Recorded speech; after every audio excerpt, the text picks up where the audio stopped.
Hi, I'm Emma and welcome back to Studio 77. On this video, I'm going to show you how to sew the Peekaboo bag. This is a brand new pattern that was originally part of the 77 Club. If you're interested in hearing more about that, you can find that in a link in the description below. If you're a member of the club, you will find this on an email that has just been sent out. You will also find it in your members area as well. So this bag is a bit of a twist on a kind of classic shape, super popular shape at the moment. You can actually fit quite a lot in here as well. It's a great evening or day bag. A lot of my testers have said that they are using it for their everyday bag as they love the size. There's quite a few little features to this bag as well, so I'm just going to go ahead and talk through those and talk a little bit about the tutorial as well.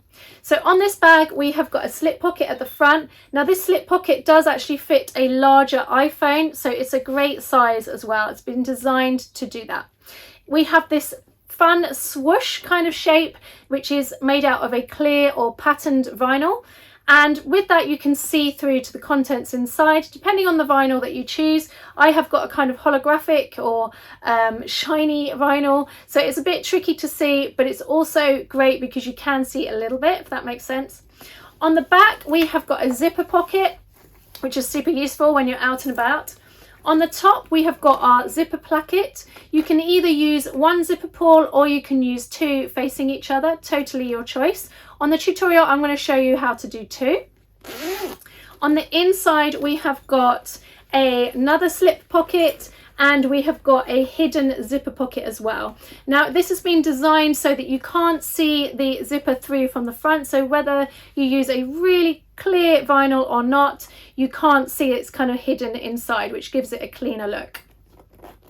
Now I'm going to show you how to use this tutorial with bias binding, but you can also use fold over elastic or you can use waterproof canvas cut down, totally your choice as to which method you use. I'm going to be talking about stitch length as we go through. It's worth noting that every machine is different, so make sure that you're using a stitch length which is suitable for the fabric that you're using. If you're using a faux leather or a vinyl, you want to make sure that you're using a slightly longer stitch length. On my machine that is a 3. I use a 2.5 on cotton or thinner fabrics as well. For top stitching, I use a 4 or a 4.5. So it's worth making sure that your machine does a stitch length that isn't going to perforate the fabric too much, especially if you're using faux leather or vinyl. While you're watching this tutorial, if you have any comments, questions or queries, do pop them in the comments below and I'll get back to you as soon as possible. In the description you're going to find your timestamp so you can jump ahead or skip back as you need to, pause, sew along, however you'd like to watch. And likewise, if at any point you're enjoying this video, I would love it if you could consider giving it a thumbs up and consider sharing it with a sewing friend. So let's get started. Okay, so the first thing you're going to want to do is to download the pattern. You can find that on a link in the description below. If you are watching this as a member of the club, you will have received an email with it in, or you can also find it in your members area too. Then you want to prep all your pieces. So you're going to want to cut out all the pieces as per the cutting chart in the pattern. And I have gone ahead and done that, and you want to interface them as it explains. Now most of them are with a non-woven interfacing, but it will explain that in the cutting chart as I say. You're also going to want to gather your supplies. So we have got our longer zipper here. Now I have put on 2 zipper pulls. You can either use 1 or 2 facing each other. You're also going to want 2 D-rings. And you're going to want 2 zippers, one for the inside zipper pocket and one for the back outer zipper pocket. You're also going to want some bias binding. Now you can either use bias binding like I'm going to show you, or you can use fold over elastic, or you can cut down waterproof canvas. There's a few different ways to do that. I'm going to show you how to do it with bias binding with a slightly different technique that I think you're going to love. And you're also going to need your 2 lobster clasps and you're going to need your strap. Now you can either make a strap, I will pop a link to a video on how to make your own strap, or you can use webbing like I have here. You can use a different lobster clasp size, whichever you prefer. I'm using 38mm and 38mm webbing as well. Now on the pattern it says that you need a slider as well for your strap. You don't have to use a slider. If you're making it for yourself, then you can just measure how long you want your strap and add on the extra 1.5 inches for both ends and secure it in place. So that's what I've done for this one, because I know that once I put my bag on, I don't want to adjust it. So that's totally your preference.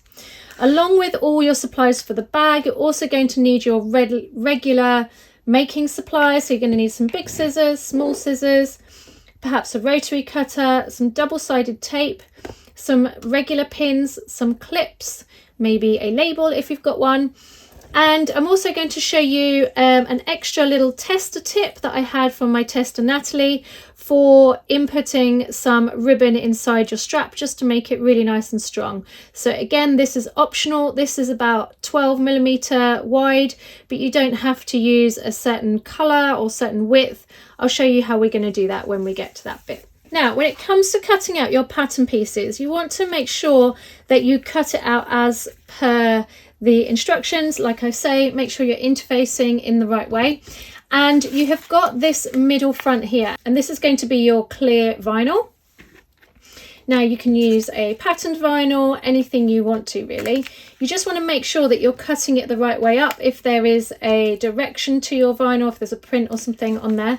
You also want to bear in mind that your slip pocket needs to be cut in the right direction as well. So the outer, how the pattern is printed, this is the front, okay? So you want to bear that in mind when you cut your pattern pieces, because they're going to slot in like so, okay? Now, if you have a machine that perhaps doesn't like lots of layers, or you're a little bit more of a beginner, although this isn't a beginner pattern, you may want to be giving this a try, of which I salute you. You can always just go for it. That's always what I say.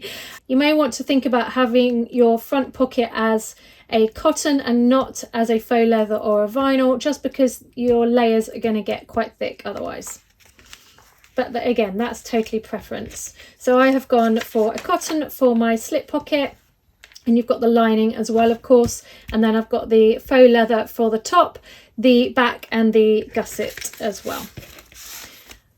You're also going to want to cut out your pockets, your slip pocket and your 2 zipper pockets out of cotton. And then you're going to want to also think about the pieces that have the interfacing on. So we're using a fusible foam for this. Now, if you've used fusible foam before, then you're going to be up on this. But if you're using fusible foam and you are using faux leather or vinyl for the outer, you're going to find that obviously you cannot iron from the front of the faux leather. So you're going to want to fuse it from the back, and the glue is quite hard to get to heat up. So what you want to do is you want to sandwich it with a thin or lightweight interfacing, so that then that attaches it in the seam allowance. As you may have noticed, and as it says on the pattern, you want to cut away your seam allowance so that the fusible foam is kept out of those seams. You're also going to want to cut out the correct zipper pocket hole, the zipper placement. And on the pattern, this is shown with the blue rectangle on the top. The bottom one is for your inside pocket, so you want to make sure you cut that out of the correct piece out of your fusible foam. And it's slightly bigger than the actual pocket that we're going to make, so it allows for a little bit of seam allowance. Okay, so you're going to want to fuse the fusible foam to the back panel, or the outer back as it's labelled. And you're also going to want to do the same with the gusset and with the zipper panel pieces as well.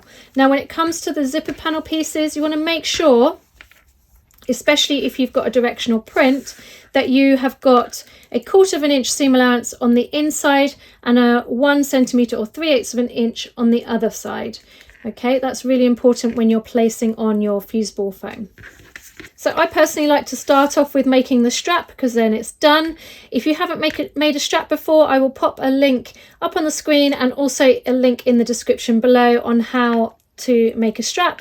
I have just used webbing, so just go ahead, thread it through your lobster clasps, back onto itself. I fold a little bit under, and then I do a barn door formation, which is a square or a rectangle with a cross inside, and that keeps it really nice and secure. You can of course add some rivets if you wanted to as well. So the next thing we're going to want to do is we're going to do our strap connectors. Okay, so I'm going to turn these over. I'm going to grab a ruler and I'm just going to mark a line down the middle of each. Now again, if you have a machine that doesn't like lots of layers, or you just want to have a bit of an easier life, then I recommend using a quilting cotton for these because it will make it a little bit less bulky on those seams. Now we're going to do our strap connectors slightly differently this time. I've actually got this ribbon that I just had in my stash. It just happens to be black, but you can use any colour because you're never going to see it. And this is a tip from Tester Natalie, and she says that she saw it from Bags of Styles. I'm going to pop a link in the description for that video so that you can find it too. And I'm just going to lay on some double-sided right the way down the middle.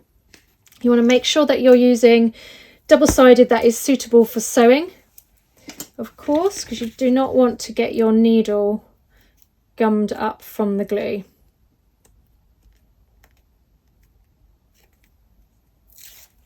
So this is just Quilter's double-sided tape.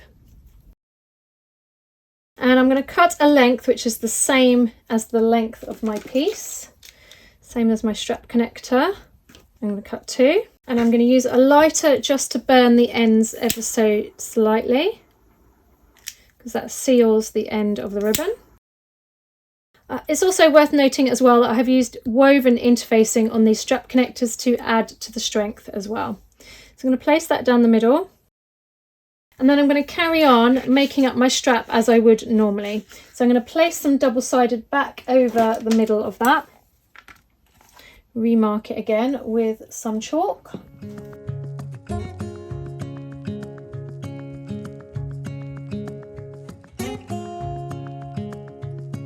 Then we're going to fold over each long edge to meet each other in the middle using the double-sided tape to hold it and then clipping it in place.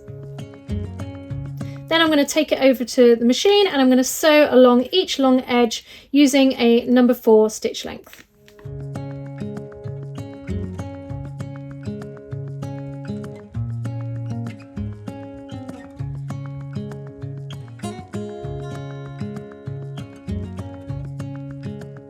Then I'm going to pop the D-rings on, and I'm just going to pop a little clip in place to hold them there.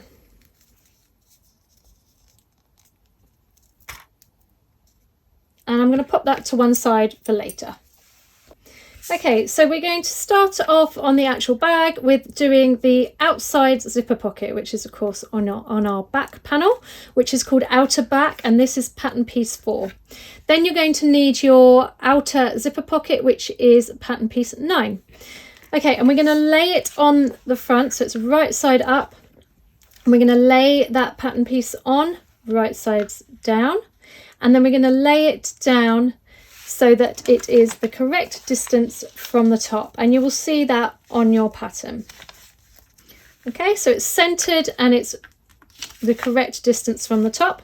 Then we're going to lay our pattern piece over, and in your pattern piece it will tell you the correct distance on the pattern piece as well. And we're going to lay it over and we're going to just peel it up. Now can you see how I've not cut out the rectangle completely because I'm using both, or I need to see both. This bottom one I've cut it out completely because we don't have 2 different sizes. So this top one I've just done a cut along each end, and then I've done a cut along the inner rectangle as well so that you can use both. Okay, so we want the inner one this time, so I've pulled that back. I'm going to grab my friction pen and I'm just going to mark that on. And then we're going to use a ruler and we're going to just match up those marks. And then we're going to stitch along that box so that we can secure the 2 together. Now it's worth noting that I like to use a regular length of 2.5 as I'm going along the main part of the box. Before I get to the end, I leave the needle down and I go down to a shorter stitch length of around 2. I don't want to get too small because I am using faux leather, and that's going to help us go around the corner, get a nice crisper edge. Then once I'm about 1 inch past the end of that rectangle, I'm going to increase up to 2.5 all the way along to the other end when I decrease to 2 again to go round that corner and back where I meet in the middle of the rectangle. Now you can either sew this from the front like this, or because we've got that cut out on the back, we can flip it over, in which case you don't even need to draw that rectangle, and we can do it through the fusible foam, whichever way you find easier. Just bear in mind, if you're sewing through from the fusible foam side, you're going to want to make it about 1 millimeter smaller than the fusible foam is cut out.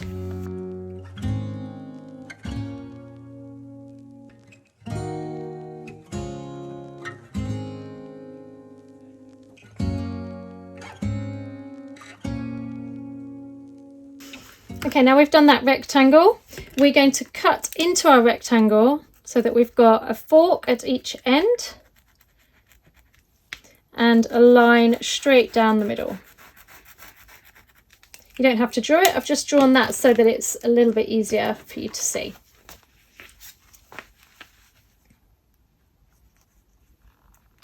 And we're cutting through all the layers. Okay, then we're going to push the whole thing through that hole. Sometimes you have to sort of push the fibres a little bit into shape. What we can do is we can actually pop a clip in there to hold that in place. You can also use quilter's glue or double-sided tape if you wanted to. We're quite near the edge, so we can use our clips.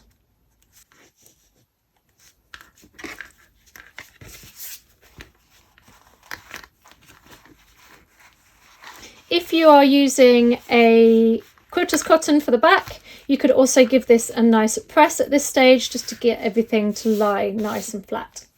Then we're going to grab our zipper for the outer and we're going to place that through that window, and I'm going to use some double-sided just to keep that in place.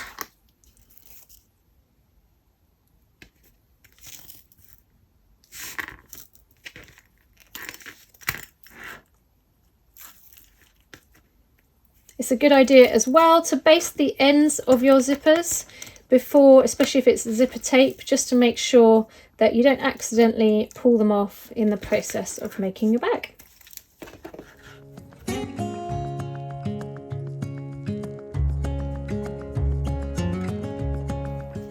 And the zipper tape and pull that I'm using in this tutorial is all from Country Cow Designs. The fabric that I'm using for the actually for both the lining and the outer is all Alison glass, and the faux leather is from Little Stitcher Sews. I'll pop links to all of these in the description below as well. Now when you're doing the bottom of your zipper, you're just going to need to kind of push and pull a little bit, because ideally we do not want to see that lining fabric from the top. So you might need to do a little bit of wrangling to get it to lie how you want it to. One thing that often helps is if you feed the teeth of the zipper into each other, especially at the ends, because we want that zipper to lie really nicely and be closed at each end. Okay, so I'm going to take that over to the machine and I'm going to use a number 4 stitch length and I'm going to sew all the way around. I'm going to start with a long tail before and at the end, pull my threads through and tie them off at the back, and then you won't get a kind of unsightly bulge to cast off.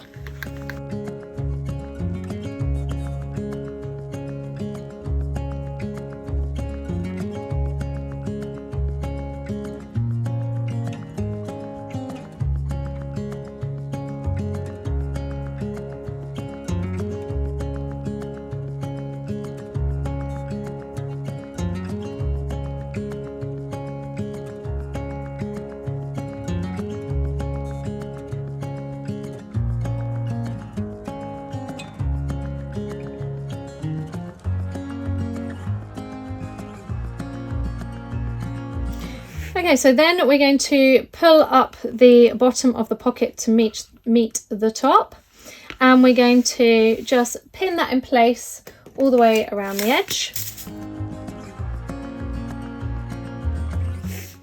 And then I like to use a zipper foot for this, and we're going to sew from the outside, and I'm going to sew from the bottom along the short edge all the way along the top, and then the other short edge to finish.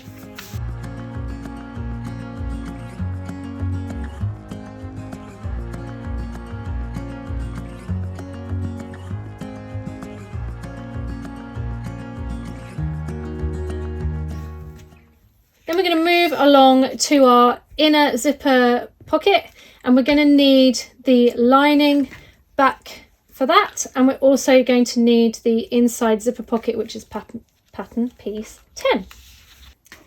So we're going to do exactly the same as we did for our outer pocket, but we're just going to do it on the lining. Now what you might want to do is to flip the lining over. It's also worth noting while we're here that if you find that you haven't got enough interfacing, or you just want to use up your scraps, you can totally patchwork the interfacing together, especially for lining, just like I have here. Okay, so flip that over, and then we're going to lay our pattern piece on top, and we're going to mark out that inside pocket. Now this inside pocket is obviously a lot lower, and the reason for that is so that when you're looking through the window at the front, you can't see the zipper.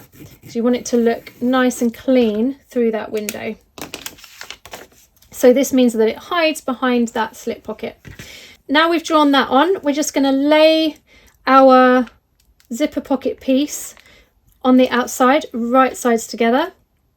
Going to make sure it's facing the right way because I've got a directional print, and we're going to lay that on the distance that it states from the top, and it's also centered as well. Just going to pop a couple of pins in to keep that in place. I'm going to flip it over, and then I'm going to stitch through that rectangle just like we did before, lengthening and shortening the stitch as we go. I'm going to go from a 2.5 down to a 1.8 on the corners because it's the cotton and we can get away with a smaller stitch and it's going to get a crisper corner.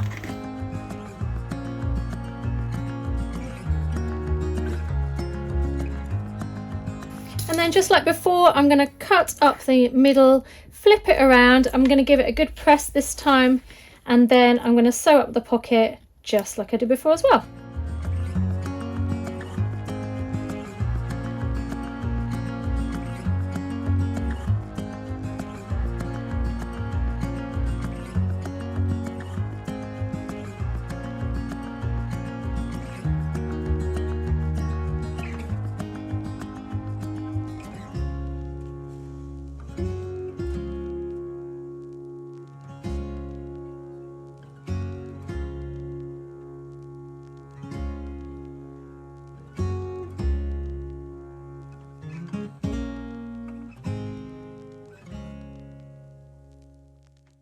Then we're going to grab our inside slip pocket, which is pattern piece 8, and we have cut this on the fold along the top. So all we're going to do is I'm going to keep that folded, I'm going to give it a good press, and then we're going to top stitch with a number 4 stitch length all along that top. Then we're going to lay that on top. Just get rid of that thread.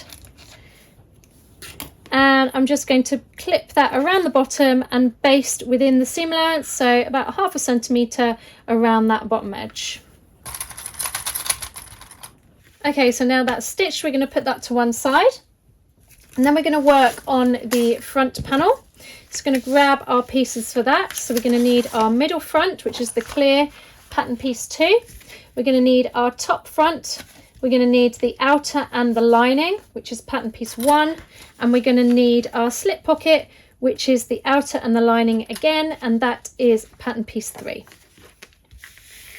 We're going to work on the slip pocket to begin with, and we're going to place them both right sides together, and we're going to sew along that top edge, and we're going to sew in from that corner all the way along that curve. Okay, so that's sewn. Then we're going to snip into the seam allowance all the way along. And this is going to help it go with that curve.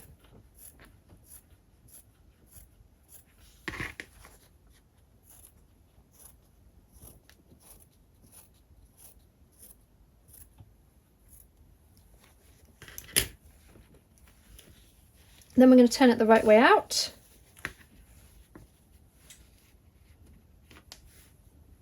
And if you're using a quilting cotton, then you want to give that a good press. If you're using vinyl, you just want to give that a nice clip together along that top edge. Now that's pressed, I'm just going to top stitch along that edge with a number 4 stitch length. Then we're going to put that to one side and we're going to work on the window part. So you want to grab the outer. I'm going to make sure that the clear window, the pattern piece 3, is facing up the right way. Not pattern piece 3, is it? And you want to make sure that the pattern piece 2 is facing the right way up. And then we're going to lay our outer on top. Okay, now obviously when it's together, the curves go the right way. But we need to pin it or clip it with the curves going the wrong way, which is not going to like very much. So I'm going to snip into the seam allowance all the way around that curve. And you're snipping about 1/2 centimetre in.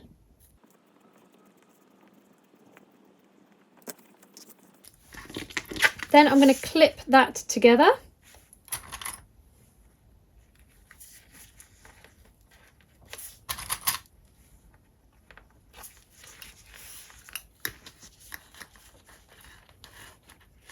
And it's quite good to start on each end and then ease the rest in. When you're sewing with this kind of clear vinyl, it's a really good idea to have a walking foot if you can. If not, a Teflon foot is also good.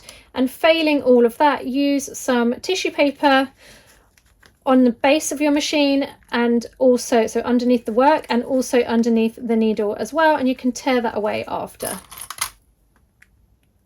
Then I'm going to baste that along that edge 1/2 centimetre in from the edge, and I'm going to use a number 3 stitch length. So don't be alarmed if it looks a bit like that, a bit wibbly. We're going to then turn that piece over and we're going to attach our lining. And we're going to put that right side down as well.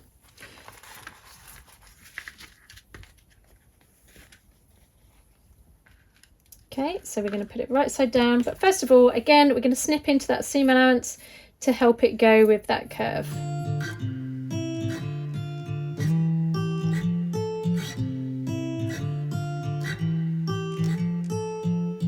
Okay, so now that's clipped in place, and I'm going to sew that with a 1 centimetre or 3/8 of an inch seam allowance all the way along that edge. So now that's sewn, we're going to pull the 2 pieces up to meet each other along that top edge. And we're going to put some clips to hold that in place, because we want to make sure that the lining and the outer fabric is held nice and tight together.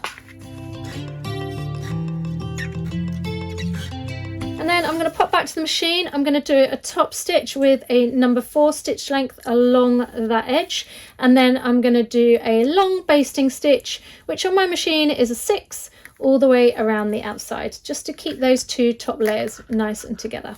Next, we're going to lay our front slip pocket on top, and we're going to clip and baste along that bottom curve edge.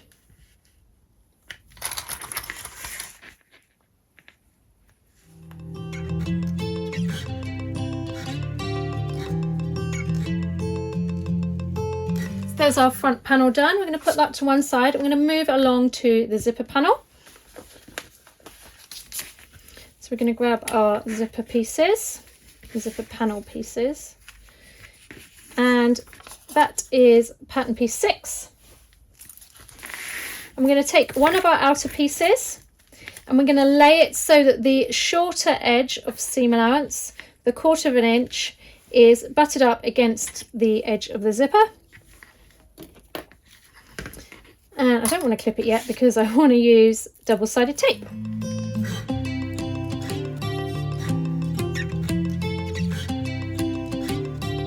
I'm going to baste within the seam allowance along that edge about 1/8 of an inch. I'm going to turn it over. I'm going to get one of our lining pieces and we're going to double-side tape that down to the other side, right side down.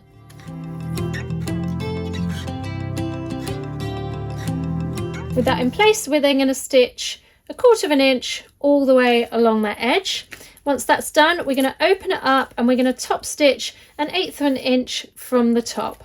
And we're going to top stitch, we're going to stitch this line with a number 3 stitch length, and we're going to do our top stitching with a 4 stitch length.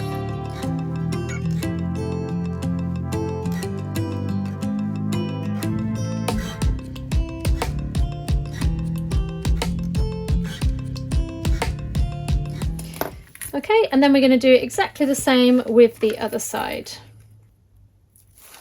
So we're going to use double-sided tape to stick down the outer side zipper panel. Then we're going to baste that within the seam allowance 1/2 centimetre. Then we're going to turn it over and we're going to add the lining of the zipper panel, and we're going to sew that with a 1 centimetre or 3/8 of an inch seam allowance.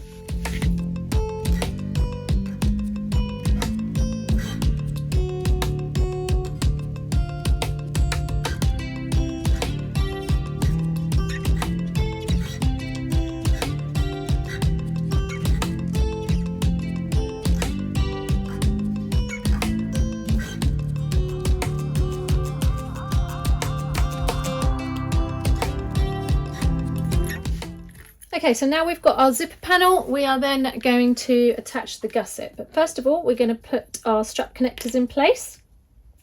So we want to make sure that they are centered in the middle of the zipper, and we want to make sure that we have 1 inch overhanging off the edge. So I'm just going to check that.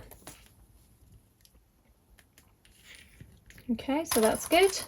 We pop a clip.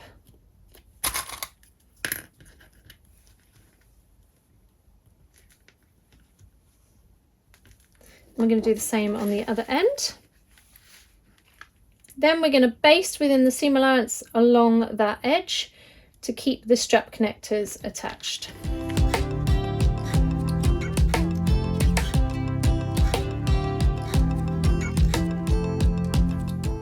I'm also going to pop my label in as well so that that's in the right place. Then I'm going to grab the outer gusset piece,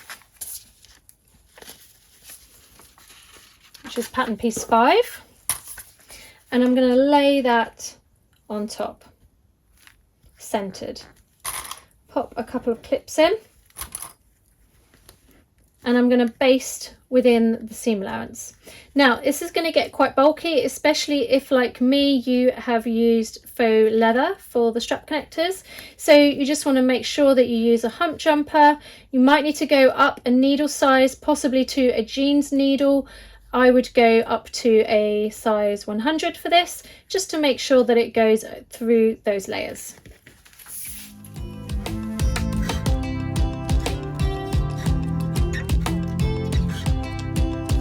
Okay, so I have tacked that and basted that in place.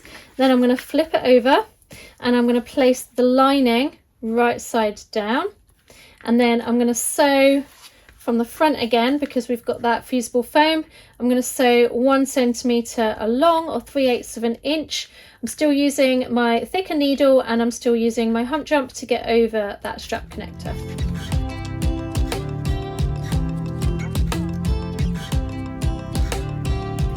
Okay, so I flipped that over, and then I'm going to pull that lining out of the way and down, and then we're going to top stitch 1/8 of an inch from that edge.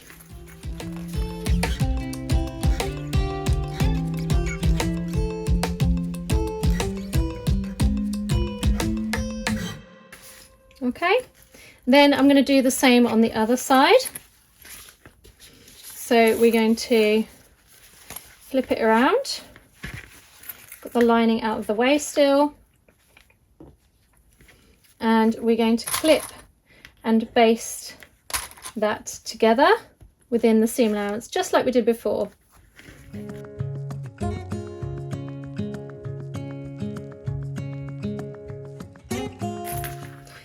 Okay, so that's stitched in place, and then we want to place our lining on. So we want to pull the lining up to meet that seam. I'm going to clip in place and sew like before. Then we're going to open it up and we're going to do our top stitching just like we did on the other side.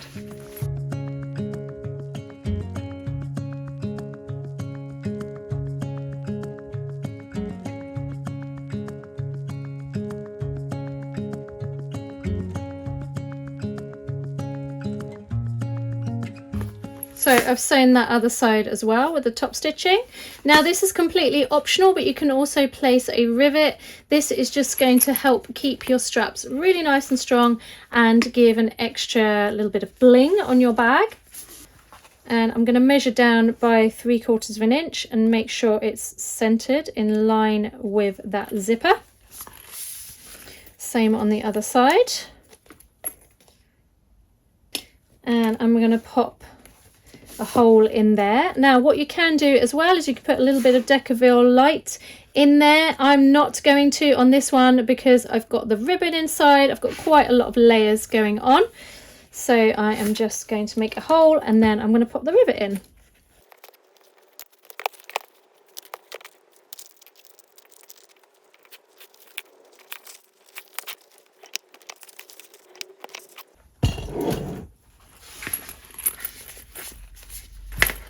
So now we've got our gusset and our zipper panel, and we can start putting the bag together. So we've got our back piece and we've got our back lining. Before we put it together, we're just going to place the two together, make sure they're the right way up, and we're going to baste all the way around the outside to keep them nice and together. Okay, so now we're going to start making the bag up. So we've got our back panel, we've got our front panel, and we've of course got our gusset. First thing I'm going to do is I'm just going to baste all the way along to keep that lining and that outer really nicely together.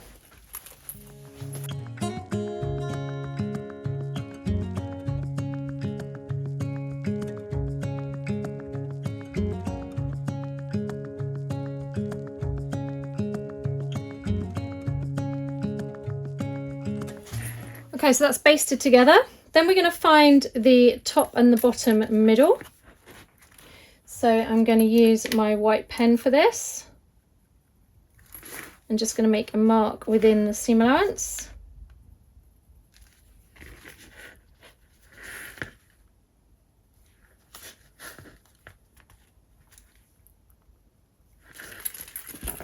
And then I'm going to grab my pattern piece for the back, and you've got the notches on your pattern piece, so you can go ahead and make those marks.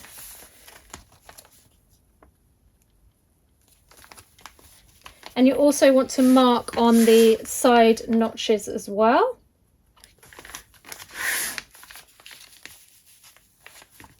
Which is actually where your slip pocket is as well.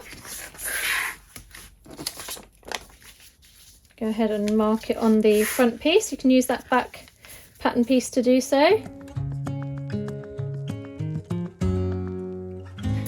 Then what we're going to do is we're going to snip all the way around the gusset. Now don't worry if you snip into those basting stitches, they're still going to stay in place. You want to be cutting about 1/2 centimetre into that seam allowance.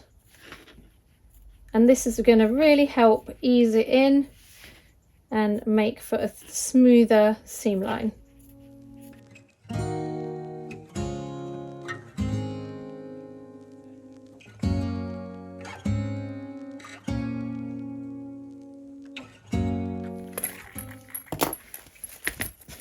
Okay, then you're going to place the front panel right side down to the zipper panel or the gusset. And we're going to match up that top notch, and we're going to match up that bottom notch,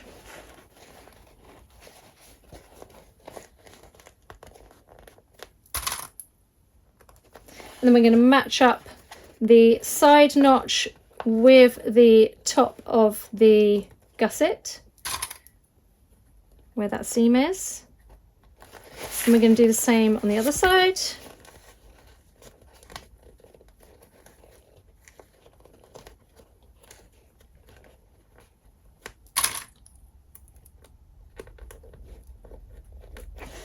And then we're going to clip all the way around.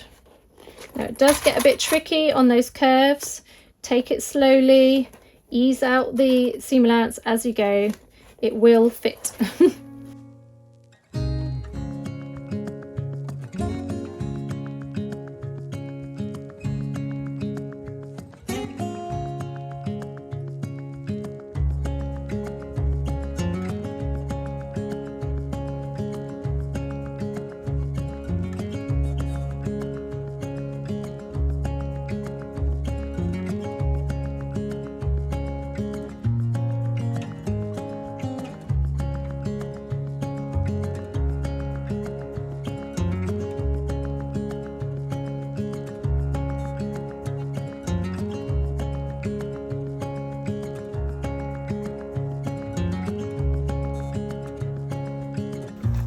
Okay, so that front panel is now sewn. Then we're going to do the same with the back panel, right sides together. At this point, I'm going to make sure that my zipper is completely open. And we're going to match up the top mark just like we did before, and we're going to match up the bottom notch as well. And then we're going to clip all the way around.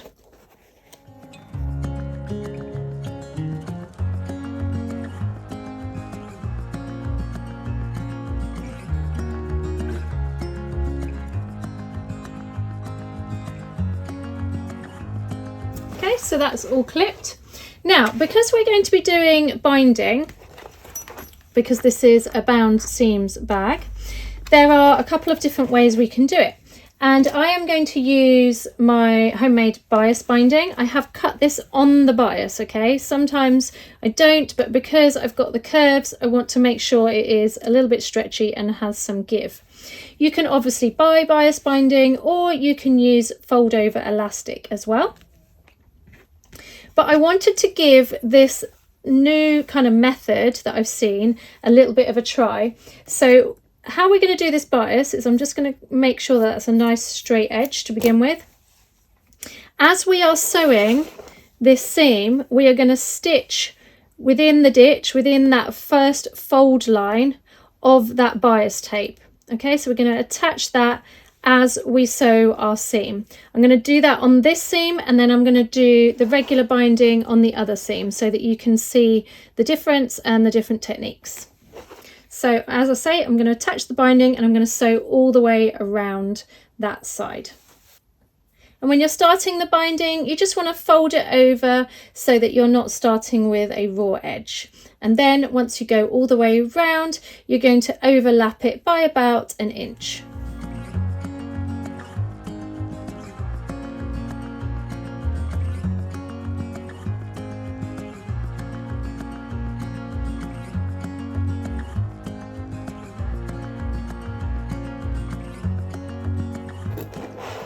Okay, so I've stitched that in place. I'm then going to cut off that excess. I have checked that everything is as I wanted it to be. There was a couple of little wobbly moments on the corner, so I just went over those just to make it really nice and neat. And now we're at the binding stage. We are nearly there. So we've half done our binding on this side. So what we want to do to finish off this edge is we are just going to overlap our binding as we go, and this is why we want it to be on the bias, so that it can go around those corners. And we're going to clip that in place, and then we're going to stitch it so that the edge of the binding is just past our stitches. Okay, you may find that we need to tidy up this edge, in which case just go around, give that a bit of a trim, and then you'll find that your binding sits a lot nicer.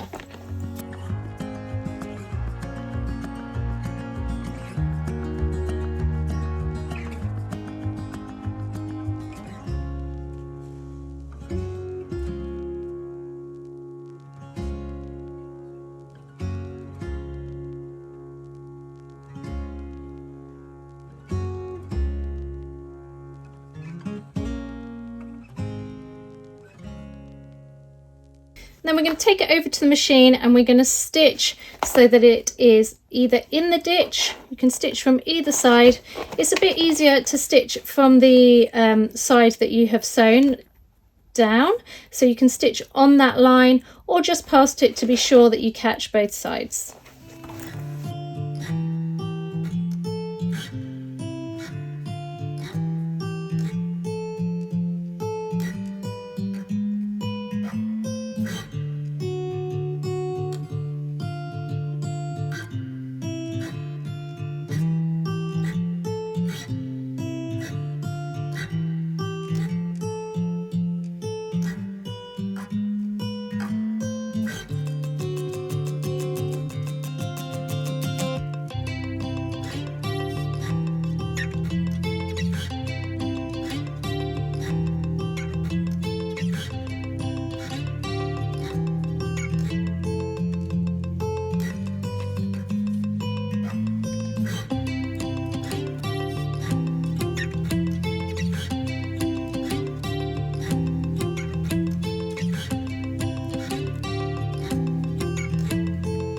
So then we just sew up the other side of the bias binding just like we did on the first side to complete our bag.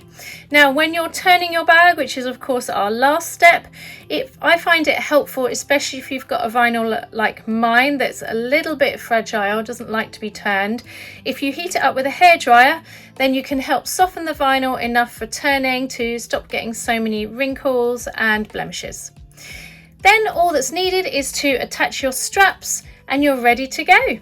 Thanks so much for watching. I really hope you've loved it. Do please share this with a sewing friend if you have. You can find on the screen coming up right now some more videos that I think you're going to love. I'll see you on the next tutorial.